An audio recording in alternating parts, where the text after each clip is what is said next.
Hello students, स्वागत है आपका आईसीटी वर्चुअल क्लासेस में। क्लास आज हम यहाँ पे क्लास 11 का चैप्टर नंबर 15 डिस्कस करेंगे, जिसमें हम प्लांट ग्रोथ एंड डेवलपमेंट के बारे में पढ़ेंगे। तो आइए स्टार्ट करते हैं। क्लास हमारे पास जो चैप्टर नंबर 15 है उसका नाम है प्लांट ग्रोथ एंड डेवलपमेंट। अब इस चैप्टर में हमने पढ़ा था प्लांट की जो ग्रोथ है, वृद्धि किस प्रकार से हो रही है और विकास किस प्रकार से हो रहा है।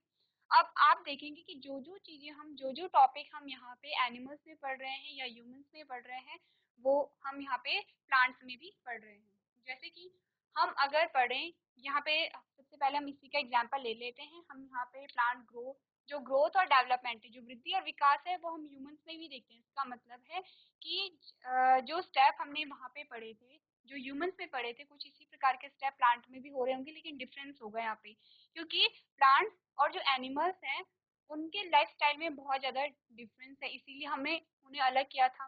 जब हमने यहाँ पे क्लासिफिकेशन के बारे में पढ़ा था, हमने कहा था सबसे पहले जो क्लासिफिकेशन शुरू हो रहा है, जो वर्गीकरण शुरू हो रहा है, उसमें सबसे पहले हमने किंगडम बनाए थे, जिसमें हमने 5 किंगडम की बात की थी। अब किंगडम जब हमने बनाया तो हमने कहा जो किंगडम है वो मोनेरा, प्रोटिस्टा, फंजाई, प्लांटी और एनिमल। अब देखिए, प्लांट और एनिमल यही से अलग अलग हो गए हैं, क्योंकि बहुत ज़्यादा डिफरेंस है, हम जानते हैं। तो प्लांट और एनिमल स्टार्टिंग से ही क्या है, अलग अलग ग्रुप में है, अलग अलग किंगडम में डिवाइडेड है। लेकिन जो कुछ कुछ प्रक्रियाएं हैं, जो जीवन की जो प्रक्रियाएं हैं, वो सेम ही है। जैसे कि इसमें भी ग्रोथ और डेवलपमेंट होगा प्लांट्स में भी रिप्रोडक्शन की प्रक्रिया होगी, प्लांट में भी कंडक्शन होगा, यानी कि परिवहन की प्रक्रिया हो रही होगी। तो यहाँ पे यही सेम चीजें कहाँ पे हो रही है, जो जंतु हैं उनमें भी हो रही है।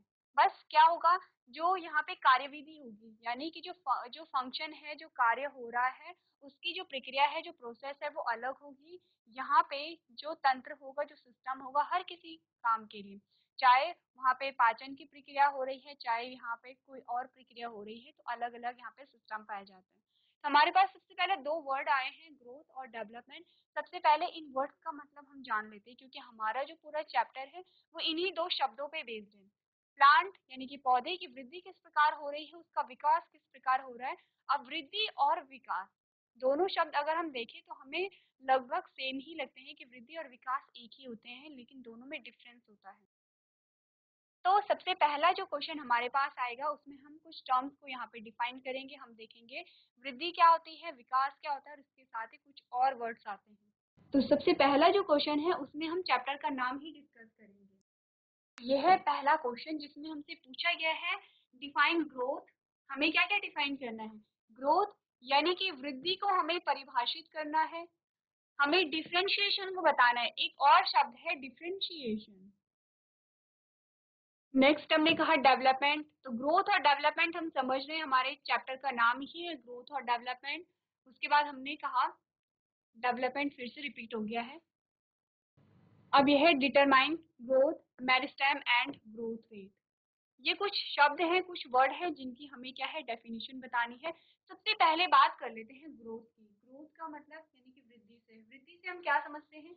हमने कहा किसी चीज की हाइट बढ़ रही है, उसे हम वृद्धि कह रहे हैं।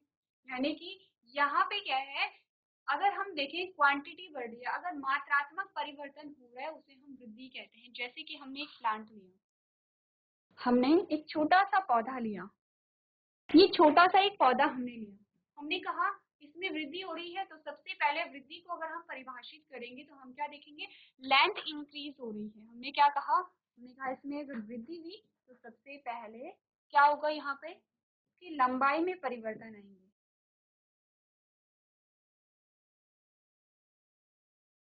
देखिए, तो ये इसकी लंबाई में परिवर्तन आ रहे हैं, यानी मात्रात्मक परिवर्तन हो रहे हैं। जो वृद्धि है, वृद्धि का हम सीधा सीधा मतलब लगाते हैं कि मात्रात्मक यहाँ पे परिवर्तन हो रहा है। अगर हम अपनी भी बात करें, हमने कहा हमारी वृद्धि हो रही है, इसका मतलब हमारी हाइट बढ़ रही है, हमारी लंबाई बढ़ रही है, उसे हम क्या कहते हैं, ग्रोथ कहते हैं। तो अगर ग्रोथ को हमने पढ़ा तो हमने क्या देखा, ग्रोथ के बारे में हमने पढ़ा, हमने कहा it is an irreversible permanent increase in a size of an organism or its part or even of an individual cell। यानी कि ग्रोथ एक ऐसी प्रक्रिया है, या वृद्धि एक ऐसी प्रक्रिया है जो इरिवर्सिबल है, यानी कि इसे फिर से हम क्या है, चेंज नहीं कर सकते, बदल नहीं सकते। अब अगर हम इस प्लांट के बारे में बात करें, हमने अगर इस प्लांट के बारे में बात की, हमने क्या कहा, हमने कहा कि अगर एक जो प्लांट है, छोटा सा जो पौधा था, और वो जो छोटा सा पौधा है वो अब वृक्ष बन चुका है, तो ऐसा नहीं होता है कि हम उस वृक्ष को अब फिर से पौधे में परिवर्तित कर रहे हैं। इरिवर्सिबल का मतलब होता है कि हम फिर से उसे चेंज नहीं कर सकते हैं। जैसे कि हमने कहा किसी बच्चे की अगर हाइट बढ़ गई है, लंबाई बढ़ गई है, तो अब ऐसा नहीं होगा कि उसकी लंबाई फिर से घट जाएगी। तो कैसा परिवर्तन है ये, एक फिक्स है, परमानेंट, इसे हम क्या कह रहे हैं, परमानेंट कह रहे हैं, स्थायी रूप से परिवर्तन जो हो रहा है, जो स्थायी रूप से जो परिवर्तन हो रहा है उसे हमने क्या कहा, हमने कहा वृद्धि कैसी होती है, इरिवर्सिबल होती है। इरिवर्सिबल यानी कि, रिवर्सिबल हम किसे कहते हैं, जो परिवर्तनीय है, जिसे हम रिवर्स कर सकते हैं। अब रिवर्स में हमने क्या, हमने एग्जाम्पल देखा जब हमने कहा कि पानी को हम बर्फ में परिवर्तित कर सकते हैं और बर्फ को फिर से पानी में परिवर्तित कर सकते हैं। तो कैसे चेंजेस है ये जो परिवर्तन है ये रिवर्सिबल है। लेकिन अगर हम इरिवर्सिबल कह रहे हैं, इसका मतलब कि ये ऐसे परिवर्तन हैं जिन्हें हम फिर से चेंज नहीं कर सकते हैं, यानी कि अगर वृद्धि हो गई है उसे हम चेंज नहीं कर रहे हैं। कैसी होती है, वृद्धि स्थायी होती है, जिसे हम परमानेंट कहते हैं। और क्या होता है यहाँ पे, किसी भी ऑर्गेनिज्म का, किसी भी जीव का कोई एक पार्ट, किसी एक पार्ट में वृद्धि हो रही है, किसी कोशिका में वृद्धि हो रही है। अब देखिए, वृद्धि का मतलब क्या है, सिंपल सा, यानी कि कोशिका में वृद्धि हो रही है। हमने कहा हमारा जो पूरा शरीर है वो कोशिकाओं से निर्मित है। चाहे हम इस पौधे की ही बात करें तो ये पौधा भी क्या है, कोशिकाओं से निर्मित है। चलिए, तो हमने क्या कहा, हमने कहा अगर ग्रोथ हो रही है, वृद्धि हो रही है, इसका क्या मतलब है, हमारी हाइट बढ़ रही है, तो इसका क्या मतलब है, इसका मतलब है कि हमारी कोशिकाओं का नंबर बढ़ रहा है। देखिए, हमने कहा यहाँ पे पहले 2 कोशिकाएं थी, अब अगर यहाँ पे वृद्धि हो रही है तो सिंपल सी बात है कि यहाँ पे कोशिकाओं का नंबर बढ़ गया। अब कोशिकाओं में वृद्धि से मतलब है कोशिकाओं का नंबर बढ़ना। तो देखिए, कोई भी जो वृद्धि हो रही है वो तब हो रही है कि वहां पे कोशिकाओं का नंबर बढ़ेगा। इस प्रकार से टिश्यू यानी कि ऊतकों का नंबर बढ़ेगा और हमारे किसी अंग में क्या होगा, वहां पे चेंजेस होंगे, यानी कि वृद्धि वहां पे होगी। तो नेक्स्ट हमने क्या बात की, नेक्स्ट हमने बात की, growth is supplemented by a metabolic activities taking place due to the energy. अब जो यहाँ पे ग्रोथ हो रही है वो क्यों, कैसे हो रही है, क्योंकि एनर्जी हमें मिल रही है। अब देखिए, यहाँ पे जो हमने कहा कि वृद्धि से सिंपल सा मतलब है कि यहाँ पे जो कोशिकाएं हैं उनका नंबर बढ़ रहा है। अब कोशिकाओं का नंबर बढ़ेगा तो इसका मतलब कोशिकाओं को का नंबर कैसे बढ़ेगा, जब वहां पे विभाजन होगा। हमने पढ़ा है कि कैसे सेल डिवाइड होती है, यानी कि कोशिका विभाजन किस प्रकार होता है। तो कोशिका विभाजन के लिए यहाँ पे एनर्जी की आवश्यकता होगी, तो यानी कि हमें ऊर्जा की आवश्यकता होती है। अब हम सिंपली क्या कहते हैं, हम कहते हैं कि हमें ऊर्जा की आवश्यकता होती है ताकि हमारी जो शरीर का विकास हो सके, वृद्धि हो सके। तो इसीलिए कहा जाता है कि हमें एनर्जी की आवश्यकता होती है, क्योंकि यहाँ पे जब तक सेल डिवाइड नहीं हुआ, जब तक एनर्जी नहीं मिली, तब तक सेल डिवाइड नहीं हुई। अगर सेल डिवाइड नहीं हुई तो यहाँ पे ग्रोथ हमें देखने को नहीं मिलेगी। ये तो था ग्रोथ। अब ग्रोथ के बाद हमारे पास जो सेकंड आता है वो है डिफरेंशिएशन। तो डिफरेंशिएशन को पढ़ने से पहले हम पढ़ लेते हैं विकास के बारे में, यानी कि डेवलपमेंट के बारे में। क्या होता है development, all the changes that organism go through in their life time are called development. अब देखिए, दो शब्दों की हमने बात की है, वृद्धि और विकास। तो दूसरा ये जो हमारे पास है विकास है, हमने कहा बात कर रहे हैं हम विकास की।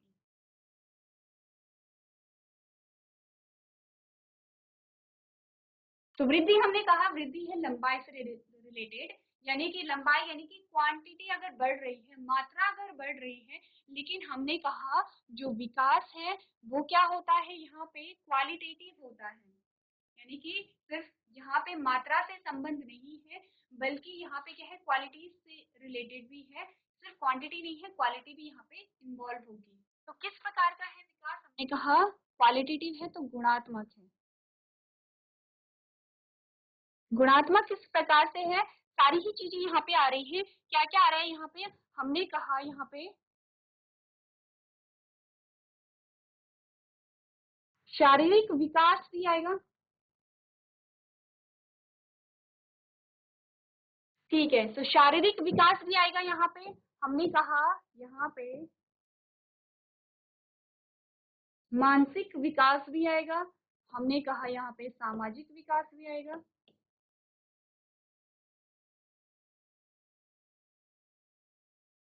और हमने कहा यहाँ पे संवेगात्मक विकास भी आएगा।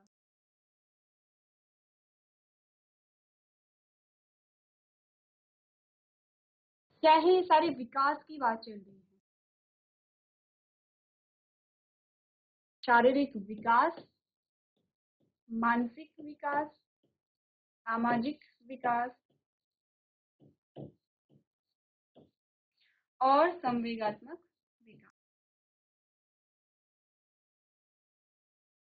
अब देखिए यहीं पे हम क्या कर लेते हैं, हम जो डिफरेंस है, जो अंतर है वो देख लेते हैं।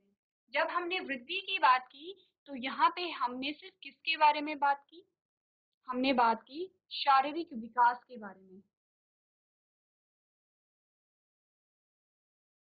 तो यानी शारीरिक विकास को हम वृद्धि हमने कहा, हमने शारीरिक विकास को कहा वृद्धि।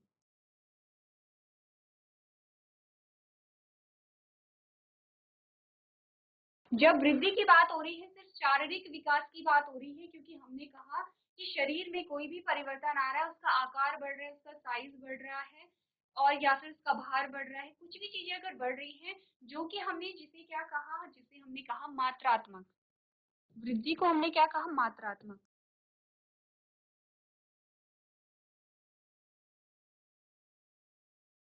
यानी कि जो क्वालिटी को, जो क्वांटिटी को बता रहा है, जो मात्रा को बताएगा वो है वृद्धि। और वृद्धि से मतलब है कि यहाँ पे शारीरिक विकास आएगा। अब मानसिक विकास में हम यहाँ पे ये नहीं कहेंगे कि ये मात्रात्मक है।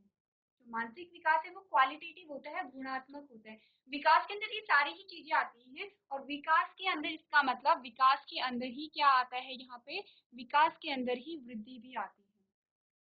तो जब भी बात होगी यहाँ पे, अगर हम, क्योंकि हम कहते हैं, अगर हमने किसी को बोला कि हमारे शरीर का के डेवलपमेंट के लिए, हमारे शरीर के विकास के लिए हमें संतुलित भोजन की आवश्यकता है, तो इस जो पॉइंट में, इस सेंटेंस में सारी ही चीजें आ जा रही हैं कि हमारे डेवलपमेंट में, यानी कि हमारे विकास में सारी चीजों की हमें आवश्यकता है, वो चीजें भी शामिल होंगी जिसमें हमारे शारीरिक विकास हो रहा होगा, यानी कि शारीरिक विकास से मतलब है वृद्धि। मानसिक विकास से है कि जो हमारा जो माइंड है, हमारा जो ब्रेन है वो डेवलप हो रहा होगा। अब डेवलप से यहाँ पे मानसिक विकास से ये मतलब नहीं है कि हमारा जो मस्तिष्क है उसका साइज बढ़ रहा है, ऐसा नहीं होता है।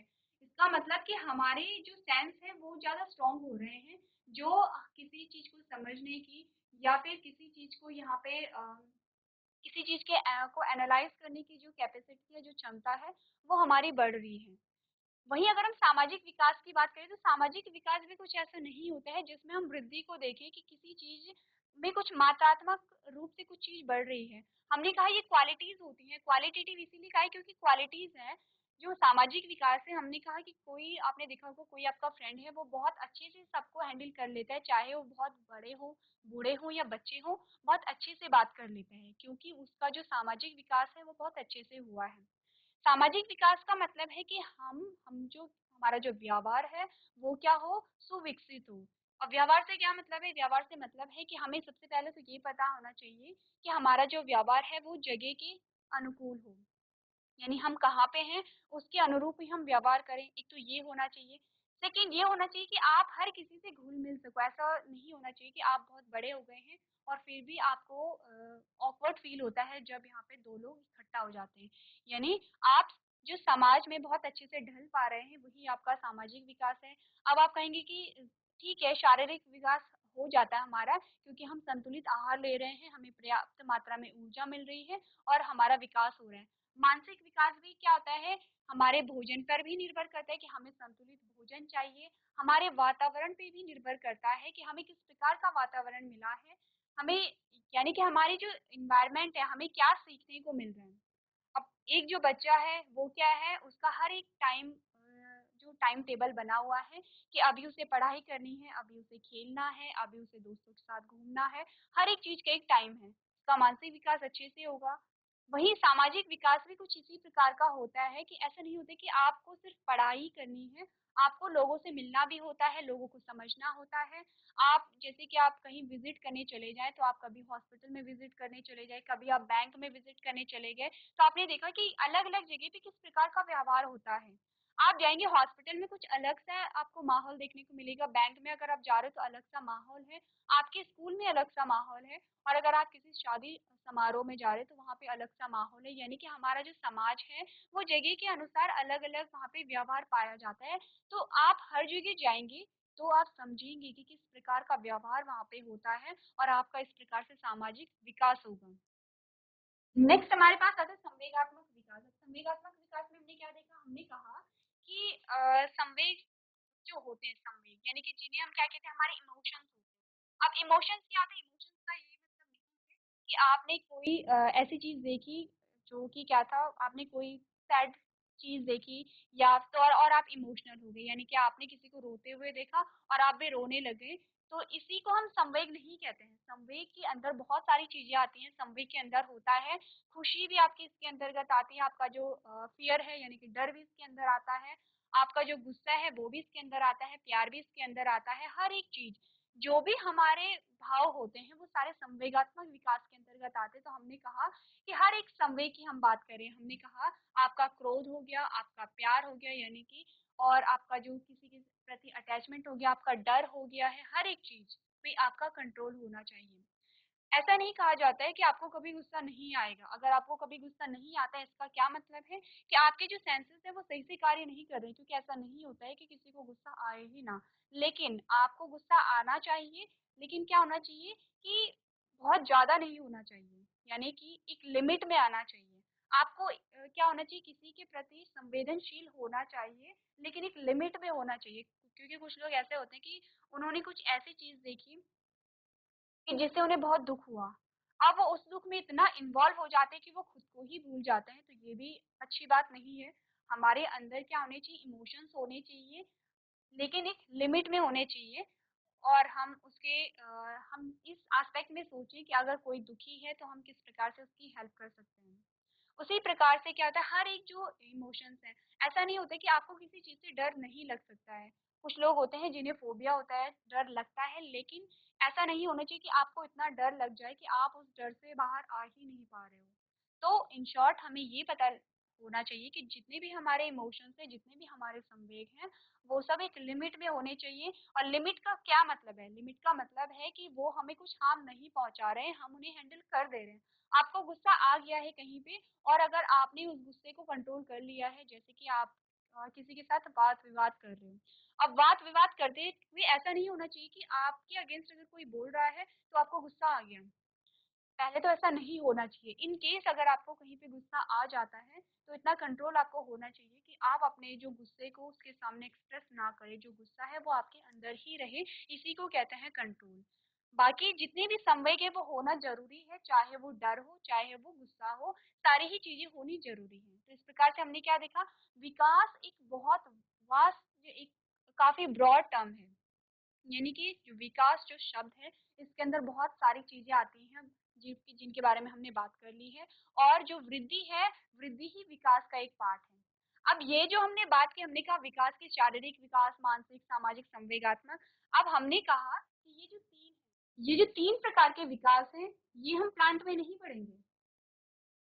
हम अगर बात कर रहे हैं अभी किसकी हम बात कर रहे हैं वृद्धि और विकास को हमने प्लांट में पढ़ना है। अभी हम एक जनरल वे में पढ़ रहे थे कि वृद्धि क्या होती है और विकास क्या होता है। अब अगर हम सामाजिक मानसिक और संवेगात्मक विकास की बात करें तो ये तीनों विकास प्लांट में नहीं पाए जाते हैं। ऐसा तो नहीं होता है कि प्लांट जो पौधा है उसे सामाजिक बनना है उसे अपने व्यवहार को बनाना है या उसमें कोई संवेग होंगे। ये तीनों प्रकार के जो विकास हैं ये हम कब पढ़ते हैं जब हम बात करते हैं मनुष्य की और मनुष्य के एस्पेक्ट में ही हम तीनों चीज़ों को पढ़ते हैं। चलिए, तो हमने यहाँ पे पढ़ा किसे?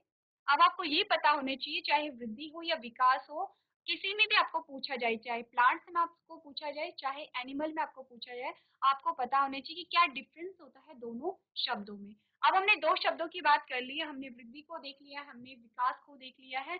अब हमारे पास जो नेक्स्ट टर्म आता है, वो है डिफरेंशिएशन। क्या होता है डिफरेंशिएशन तो पढ़ लेते हैं। हमने कहा the cell derive from a root apical and a shoot apical meristem.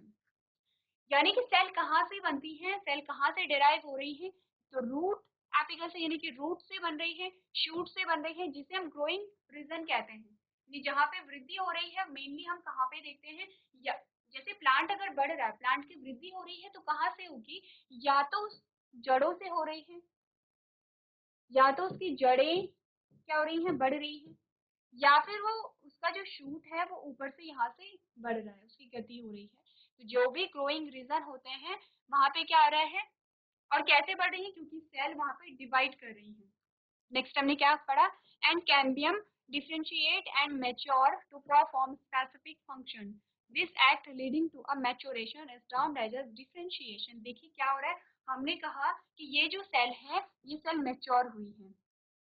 Mature cell में क्या, पहले तो सेल का नंबर बढ़ा, कोशिकाओं में विभाजन हुआ, दो कोशिका से चार, चार से आठ, इस प्रकार से यहाँ पे कोशिका विभाजित हो गई हैं। अब ये कोशिकाएं मैच्योर होकर के क्या करेंगी, अलग अलग कार्य वहां पे परफॉर्म करेंगी, यानी कि इन कोशिकाओं से अब ऊतक बनेगा, फिर से ऊतकों से कोई एक क्या बनेगा, अंग बनेगा, कोई एक ऑर्गन बनेगा जो अलग काम, अलग से वहां पे कोई काम परफॉर्म करेगा। हमने कहा जब प्लांट्स की बात हमने की है, हमने कहा अलग अलग ऑर्गन का जो फंक्शन है अलग अलग होता है। अगर हम रूट की बात करें तो रूट का जो फंक्शन है वो अलग होगा, रूट का कार्य क्या है, जड़ का कार्य अलग होगा। वहीं अगर यहाँ पे कोई फ्लावर आ जाता है, कोई फूल आ जाता है, तो उस फूल का अलग कार्य होगा। वहीं हमने कहा कि जो इस प्लांट के अंदर जो टिश्यू है, जाइलम और फ्लोएम, उनका अलग काम होगा। फिर हमने कहा कि कुछ और टिश्यू होंगे, उनका एक अलग काम होगा, यानी कि क्या हो रहा है, यहाँ पे अलग अलग कार्य कर रहे हैं। तो जब यहाँ पे क्या हुआ, सेल का डेवलपमेंट हुआ, ये सेल जब मेच्योर हुई और फिर क्या हुई, स्पेसिफिक फंक्शन को वहां पे परफॉर्म करने लग गई। कब इन्होंने परफॉर्म किया, जब यहाँ पे परिपक्वता आ गई। तो इसी प्रोसेस को हमने डिफ्रेंशिएशन कहा। मैं फिर से बता रही हूँ, हमने कहा कि जब भी यहाँ पे वृद्धि होती है इसका मतलब सेल का नंबर बढ़ रहा है। तो सेल का नंबर बढ़ेगा तो फिर क्या होगा, सेल क्या होंगे, परिपक्वता उनमें आएगी। और जब सेल में परिपक्वता आई तो ये फिर क्या करेंगी, अलग सा एक फंक्शन, अलग से कार्य करने लगेंगी। जैसे कि हमने कहा फ्लावर, यहाँ पे अगर फूल का निर्माण हो रहा है तो फूल एक अलग से कार्य करने लग गया है जब उसमें परिपक्वता आ गई है। उसी को ही हमने क्या कहा, डिफ्रेंशिएशन यहाँ पे कहा। इसके बाद हमारे पास आता है मेरिस्टेम। जो नेक्स्ट हमारे पास शब्द है उसमें हमने कहा मेरिस्टेम। क्या होता है meristem, plant tissue containing undifferentiated cells, यानी कि meristematic cells is called meristem. यानी कि प्लांट टिश्यू जहाँ, जो कि यहाँ पे मेरिस्टेमेटिक सेल को अपने में कंटेन करती हैं, उन्हें हम क्या कहते हैं, मेरिस्टेम कहते हैं। तो हमने मेरिस्टेमेटिक सेल क्या होती है, मेरिस्टेमेटिक सेल के बारे में हमने कहा है, वो सेल जो कि क्या करती रहती है, डिवाइड करती रहती है। डिवाइड करती रहती हैं, डिवाइड से क्या मतलब है, यानी कि विभाजन होता रहेगा और वो ग्रोथ के लिए रिस्पॉन्सिबल होंगी।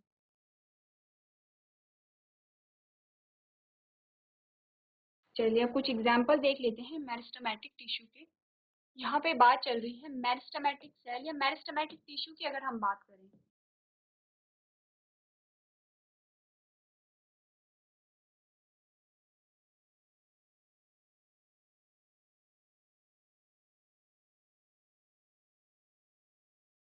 तो मेरिस्टेमेटिक टिश्यू कहाँ कहाँ प्रेजेंट होते हैं।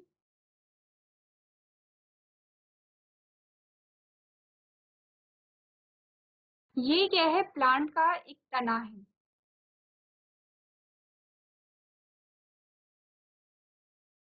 देखिए, तो ये वाले जो टिश्यू इस वाले रीजन में होते हैं, क्योंकि ग्रोथ यहाँ पे हो रही है इस वाले रीजन में है, उसे हमने कहा एपिकल, एपिकल मेरिस्टेम। अब कुछ जो टिश्यू हैं वो कहाँ होते हैं, यहाँ पे, जहाँ से एक नई ब्रांचेस, नई शाखा में देखने को मिल रही है, इसे हमने कहा इंटरकैलरी।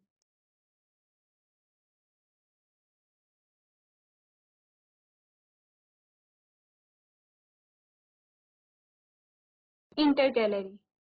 और कुछ यहाँ पे प्रेजेंट होते हैं, ये क्या करते हैं, ये तने की मोटाई को बढ़ा रहे हैं। ये जो है हमारे पास तने का डायग्राम है और इसे हमने कहा लेटरल मेरिस्टेम।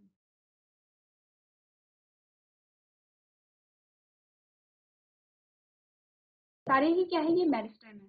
तो यानी कि जो मेरिस्टेम होता है वो टिश्यू होते हैं जो कि मेरिस्टेमेटिक सेल को कंटेन करते हैं। अब अगर मेरिस्टेमेटिक टिश्यू की हम बात करें, हमने कहा एपिकल मेरिस्टेम है, लेटरल मेरिस्टेम है और इंटरकैलरी मेरिस्टेम है।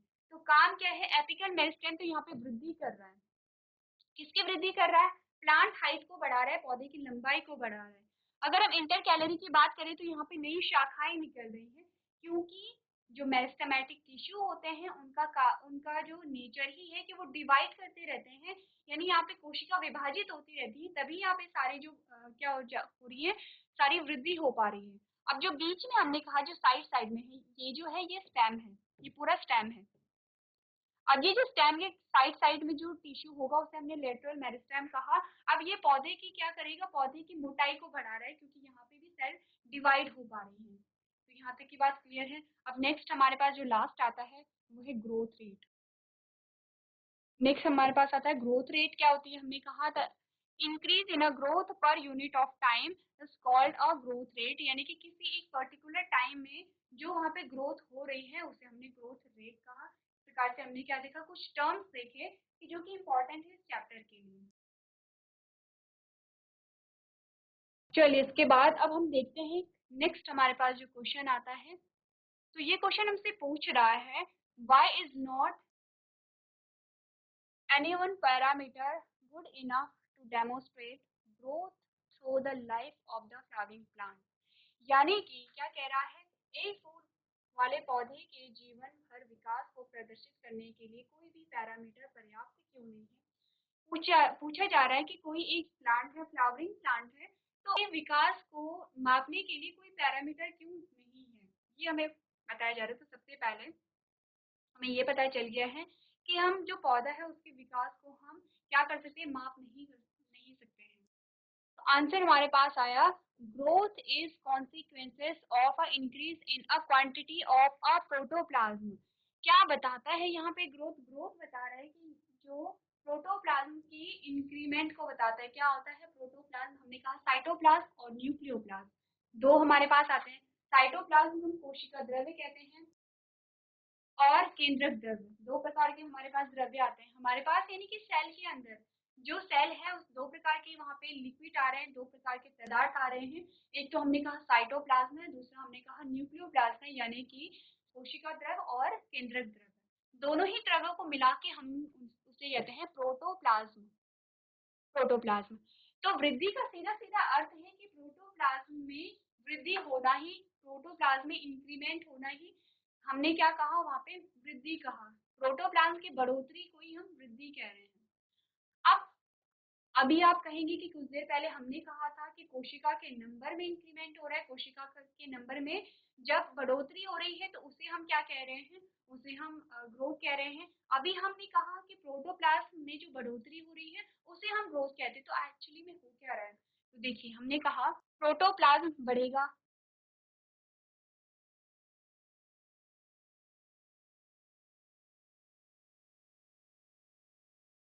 हमने कहा प्रोटोप्लाज्म बढ़ेगा, यानी कि इसका मतलब है कि ये जो सेल है और ये जो न्यूक्लियस है इसके अंदर जो लिक्विड पदार्थ बढ़ गया है। एक तो था कि नॉर्मल सेल, नॉर्मली उसके अंदर क्या थे, जो भी था साइटोप्लाज्म था, और जो न्यूक्लियोप्लाज्म था वे क्या था, एक संतुलित मात्रा में था, फिक्स था। अब अगर इसमें वृद्धि हो गई है, वृद्धि हो गई है, इसका क्या मतलब है कि ये अब सेल डिवीजन के लिए इसे क्या करेगा, पुश करेगा, क्योंकि क्या है इसके मटेरियल में क्या हो गई, अधिकता हो गई है। अब ये सेम ऐसा ही है, हमने कहा हमारे पास कुछ सामान था और हमने उसे एक बैग में रखा। अब पहले तो क्या था कि उतना ही सामान हमारे पास हम उसमें रख रहे थे जितना उसमें आ सकता है। अब हम उसमें और ज्यादा सामान भरने लग गए हैं, तो क्या होगा, बैग फट जाएगा, दो पार्ट में डिवाइड ना भी हो लेकिन कहीं से फट जाएगा। कुछ इसी प्रकार की जो प्रोसेस है वो यहीं पे पाई जा रही है। तो ये पूरा ही क्या है, हम कहें कि यहाँ पे सेल का नंबर बढ़ रहा है, हम कहें कि यहाँ पे प्रोटोप्लाज्म का नंबर बढ़ रहा है, दोनों एक ही बात है, दोनों वृद्धि को ही प्रदर्शित कर रहे हैं, क्योंकि प्रोटोप्लाज्म जब बढ़ेगा तभी यहाँ पे सेल डिवाइड होंगे। अब अगर क्या हो कि अगर इतना ही मटेरियल एक सेल के पास है और वो एक मटेरियल दो सेल में अगर डिवाइड हो जाए, तो जो सेल है, जो कोशिका है, वो अपना कार्य कैसे परफॉर्म करेगी। अब एक सेल को दो सेल में डिवाइड होने का मतलब यहाँ पे है कि जो भी चीज एक सेल के अंदर है, चाहे वहाँ पे जो जेनेटिक मटेरियल है या फिर वहाँ पे साइटोप्लाज्म है, उसका अमाउंट वहाँ पे अब दोगुना होना पड़ेगा। यानी कि जब तक इस सेल के अंदर का जो भी पदार्थ है वो डबल नहीं हुआ, तब तक यहाँ पे जो सेल डिवीजन है, कोशिका विभाजन नहीं होगा। तो पहली लाइन से आपको कंफ्यूज नहीं होना है, प्रोटोप्लाज्म में इंक्रीमेंट हो रहा है उसको भी हम वृद्धि कह रहे हैं और सेल का जो नंबर बढ़ रहा है उसे भी हम वृद्धि कह रहे हैं। तो हमें ये बता रहा है कि जो ग्रोथ होता है, ग्रोथ क्या है, प्रोटोप्लाज्म में वृद्धि है। Measuring the protoplasmic growth include a several parameters. अब देखिए, अगर हम क्या है ये प्रोटोप्लाज्मिक ग्रोथ को अगर हम यहाँ पे देखें, मेजर करें, तो बहुत सारे पैरामीटर्स यहाँ पे होते हैं। To name a few, increase in height. अब ग्रोथ का मतलब है कि हाइट बढ़ रही है, वेट बढ़ रहा है, यानी कि भार बढ़ रहा है। किसी कोशिका का जो नंबर है, सेल का जो नंबर है वो इंक्रीज हो रहा है। फ्रेश टिश्यू सैंपल, उसकी लेंथ बढ़ेगी, एरिया बढ़ेगा, वॉल्यूम बढ़ेगा, एक्सेट्रा। यानी कि हमें बताया जा रहा है कि यहाँ पे क्या होगा, विकास को मापने के लिए बहुत सारे क्या होंगे, पैरामीटर होंगे। क्योंकि एक पैरामीटर ये नहीं बताएगा कि यहाँ पे कितना विकास हुआ। बहुत सारे, अब ग्रोथ का मतलब सिंपली यहाँ पे आप सारी ही चीजें आप यहाँ पे देख लेंगे। ग्रोथ का मतलब है कि लंबाई बढ़ रही है, हाइट बढ़ रही है, लेंथ बढ़ रही है, सेल का नंबर बढ़ रहा है, वॉल्यूम बढ़ रहा है, एरिया बढ़ रहा है, सारी चीजें बढ़ रही है। It is difficult to demonstrate any one parameter of growth throughout the life of a flowering plant। क्या कहा कि विकास प्रोटोप्लाज्म की मात्रा में वृद्धि का परिणाम है, यानी कि वृद्धि का परिणाम क्या है, यहाँ पे प्रोटोप्लाज्म में वृद्धि हो रही है। प्रोटोप्लाज्मिक विकास को मापने में कई पैरामीटर शामिल होते हैं। उसके एग्जाम्पल है ऊंचाई में वृद्धि, वजन, कोशिकाओं की संख्या में वृद्धि, ताजा उत्तक का नमूना, लंबाई, क्षेत्रफल, आयतन आदि। इसलिए जीवन भर विकास के किसी एक पैरामीटर को प्रदर्शित करना मुश्किल है एक फूल वाले पौधे। इस प्रकार से आप यहाँ पे अपना आंसर लिखेंगे। क्लास आज के सेशन में हम इतना ही करेंगे। अभी तक क्लास में बने रहने के लिए आपका धन्यवाद।